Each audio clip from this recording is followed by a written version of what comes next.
MG, when you're ready. Morning, everybody. Thank you very much for being here. We appreciate it despite the inclement weather that we're having. As we know, today is a very special day for all of us as Jamaicans. It's a 26-year anniversary of qualifying for 1998. So before we go into this pre-match press conference, I just wanted to start off with Damien, just the stories that you'd had. Of course, you were young at that time, but stories from your dad and, of course, growing up in that time. Do you remember any memories from 98 or that era in particular?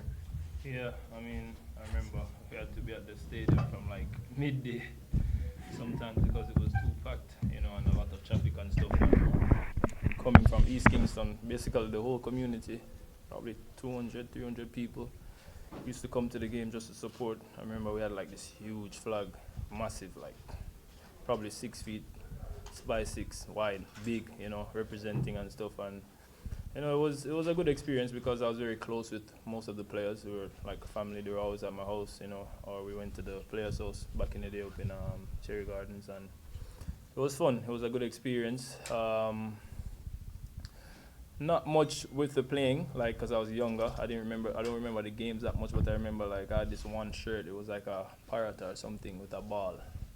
On it, it had a ball or something. I said France 98. I had a polo, and every game I remember putting on that shirt. It was just yellow because I didn't have the Kappa, the original Kappa jersey at the time. But yeah, good experience for me. Good memories.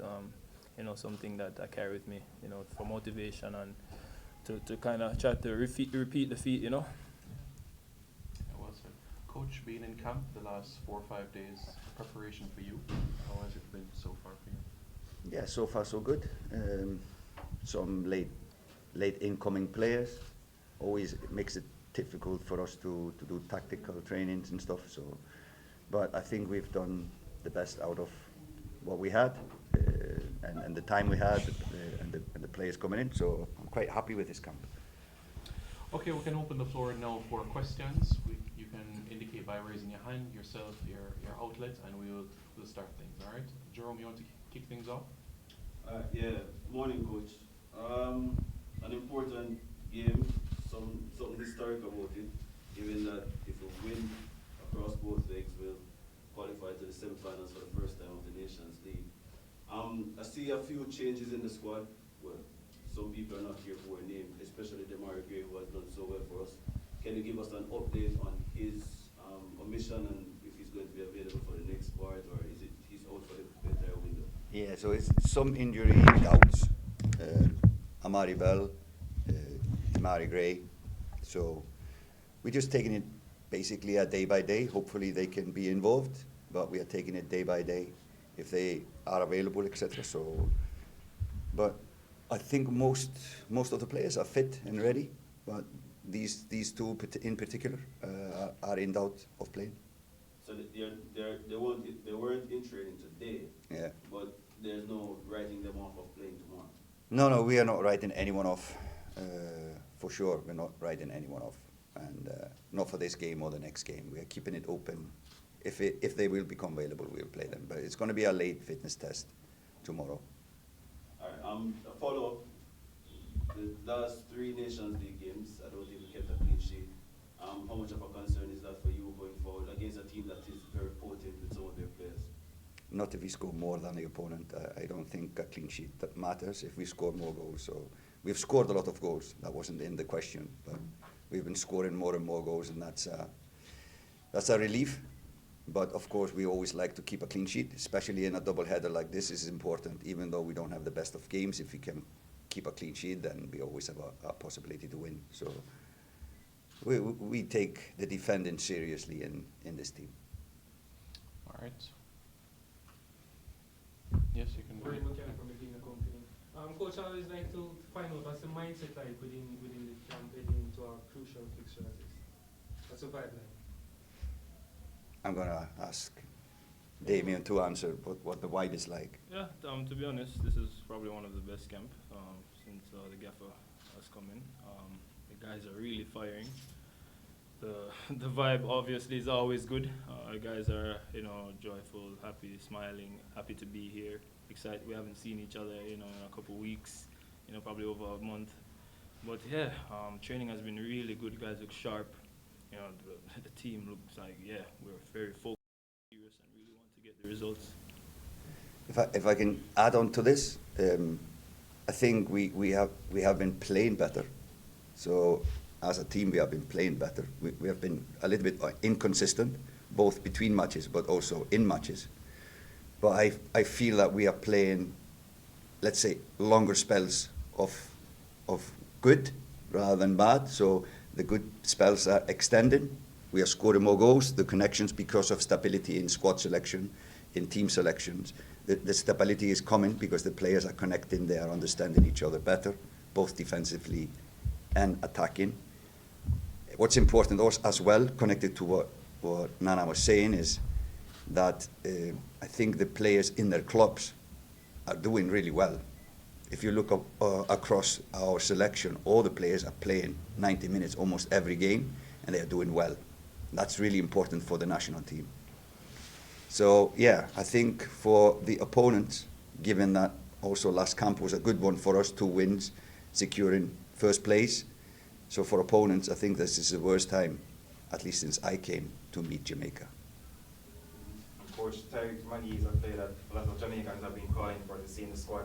Saw him in training today. What led to that decision? Now, he was with us in New York. He did well there, like a few other players as well. And because of the injury doubts, we decided to call him in, at least to have a full squad if some players will drop out. Yeah, and just to get him to be with these guys, I think it's good for him as well. So yeah, just good to have him on board. Crucial game, this one coming up. I remember you complained about the field the last time. Do you have any improvement on the field? Yeah, I think we can. Yeah, no more complaining from me now. No, I think we can agree on that. The pitch looks really, really good. No, that's not the word I can say here, but it's a really a big improvement from last time. I must give props to the guys taking care of the pitch. Coach. Yeah, Eddie? Yeah, Eddie Vision TV. Coach, big game coming up against Canada. Does your game plan include stopping the legs of Alfonso Davies? Hopefully stopping the legs of everyone. But we know the quality of Alfonso. If he gets space and time to run at us, not us, everyone, he's lethal. He's playing at the highest level and has shown again and again how good he is. He is kind of Canada's Messi in a way. So they look for him when they need something to happen.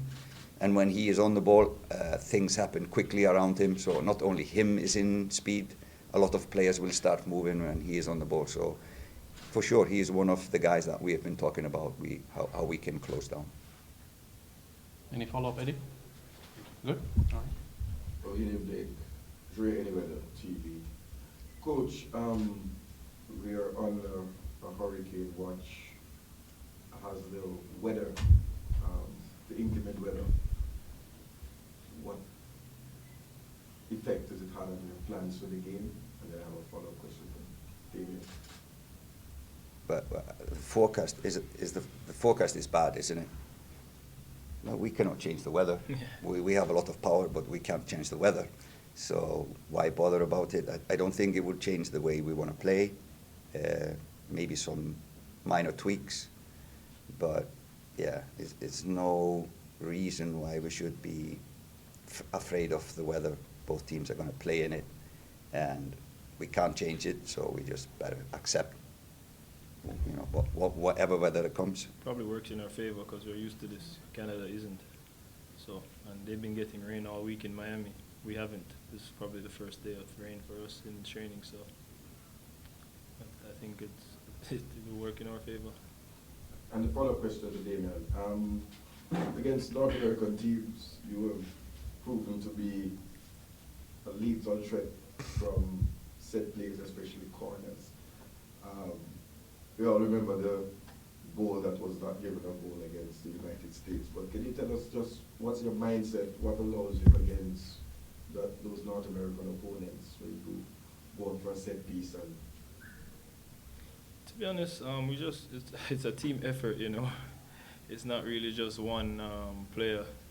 because we have to get a good cross. You have to have guys running in their, in their spots and sticking to the game plan, what we want to do in the set pieces. But for me personally, I'm familiar with most of the players that play, in MLS and I've played, in Europe and stuff. So I kind of know their weaknesses and what, where to attack and stuff. But I kind of fancy myself, to be a strong, header of the ball. So just try to find the ball, and get into good spots. And, if a good ball come in, then for sure I can, there's a possibility of me scoring. But yeah, I don't really think about, oh yeah, I'm going to score every single time against these guys.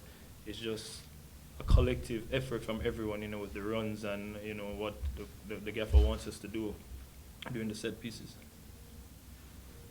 Jerome, Yeah. follow-up? 3 questions, one for Damon and 2 for the coach. The first question, both of you can answer. Regarding today's historic day, well, in reflection, how much of a motivation team is going to use that to fuel tomorrow's performance? That's one for both of you. And then coach, Devontae Cole, the addition of him, can you just enlighten us as to why he was drafted in, given that his passport is not ready as it is? Yeah, I'll take the Devontae call. Devontae is applying. He is in his final steps of getting a passport. He's in the country, so we just thought it's a good addition to our squad, and is a first of all good person. Second of all, a good scorer, good goal scorer. So we just wanted to see him because he is in the country, and if he gets the passport, then we can add him to the squad for the next game. But we mostly would like to see him, what kind of a training guy he is in camp, how he is, etc. So we at least the next camp with this group is in March, so it's a long time until the next one. So we thought it was a good idea because he was here to have him on our session. For the World Cup qualification, I mean, it kind of hit closer to home for me. Out of maybe all of the players, I think I've lived it all my life. So yeah, it's for sure big motivation for me because again, I have big shoes to fill, as they say, and it's a dream for me to play in a World Cup and do well in one. You never know what can happen. You never know who's watching. So, and I know how much it means to the country, and also the federation and everyone in Jamaica, even people outside of Jamaica. So, yeah, we try to use it as motivation, but also we have to think about ourselves and say, hey, listen, they've already done it. We need to make this a reality for us. So I think the coaching staff and technical staff have been preparing us really well. We've been making really good strides in the months and years that we've been together, and just looking forward to big things. I think there's a big chance for us to qualify for the Copa America. We have the Gold Cup, and then for sure the focus will be 2026. Yeah. Yes, go ahead. Greetings all, I'm Coach Babatunde for Ryan LFC and Elite Sports TV. Coach, Grimson, this one is for you. From time to time we have seen the late arrivals of a number of the players each time there is a squad selection and a call up to camp. Just share with the population, what are the causes of these things, and are those things affecting the progression going forward? No, like I said in the opening remarks, I think we don't have, as national team coaches, we don't have many days together. So for this game, we had 3 days, or should have had 3 days. The problem is coming from, especially Europe. It's a 10-hour flight. It's a big time difference. So we almost every time lose a day just by traveling. But it affects how we can prepare. Luckily, we're using computers a lot, so when a player comes in late, he can have all the meetings repeated, etc. And the tactical, things in a short meeting. So we try to compensate for that. The reasons why is as many as there are absentees. So mostly it's about flights. So difficulty in securing the correct flights. Sometimes it's personal reasons, sometimes it's injuries, etc., but mostly it has been in regards to flights. My other question through Simon, from when you started, it was a little bit tedious, I would say. How are you feeling now, Coach Grimson, based on the success thus far and where the team is at now? And are they on the trajectory that you have expected and you are also looking forward for them to be? That's the team. Yeah, I think we have done good steps, good strides, and in official matches, We've only lost 2 games. only lost 2 games. What Yeah, was Mexico Mexico. Nations League quarterfinal and US. And yeah, no, we drew. Mexico No, again. just No, Mexico Mexico in the again. Gold Cup. Twice, the Gold Cup, yeah. So Mexico in the Gold Nations Cup. League, Mexico Gold Cup. Nations League, we In- drew. No, That's we the drew. first We issue? drew. Oh, No. yeah, yeah. We only One lost game, one one. official match, so Yeah, so, yeah. and last, so you can see we're not counting. But I think that proves that the team is growing. Last camp, in my opinion, was the best on the pitch. Was the best. Even though we know when we notice that we have spells in games that we need to step up. If it's something psychological or if it's tactical, whatever, we seem to drop our focus for spells of time, but we need to improve that, especially against a good team like Canada. But for sure, it's a lot of things, obvious things that we can see on the pitch that the players are connecting much better than in the beginning. And again, we are repeating a lot of the same tactical things, so they are getting it slowly by slowly. But it's difficult for them to be 2 days, 3 days doing something we want, and then they go for 3 months or 2 months with their clubs and do totally different things. So it's always switch on, switch off, different things, and etc. So, no, I'm really happy with the progress. Like I said again earlier, I think this is the best moment we have been on since I came. So I'm looking forward to the matches against Canada. On paper, they look, and probably people predict them to win us. They went to the World Cup. They have players in some good teams. They beat us last time 4-0 and drew us at home 0-0. They went to the Nations League semi-final. They're higher on the FIFA ranking. So on paper, they might look stronger than us, but luckily the game is not played on paper. It's played here in Canada on the pitch, and I think we have a good chance to beat them. Additional question for you, Coach. Are you happy with the level of support coming from the federation that is the JFL? Yeah, I think they are doing what they can. Thank you, Coach. Art, we can be able to accommodate one more to end this press conference. Eddie? Yeah, Coach. Two-leg affair. Big game. Would you be looking to take an advantage to Canada? Yeah, for sure. This is our home court. I hope that people will show up and support the players, and we need them to show up. We need their support coming tomorrow. But for sure, we think this is our chance. I know the Canadians fancy BMO Field in a little bit more chilly environment, colder environment, to play Jamaica. They had some good experience last time they met in Toronto. This has been their celebration place, so we'll just make sure that we get there with an advantage. Thank you very much, everybody. As you know, kickoff tomorrow is at 7 o'clock, so we look forward to see everybody. All right? Have a pleasant rest of the day. Thank you.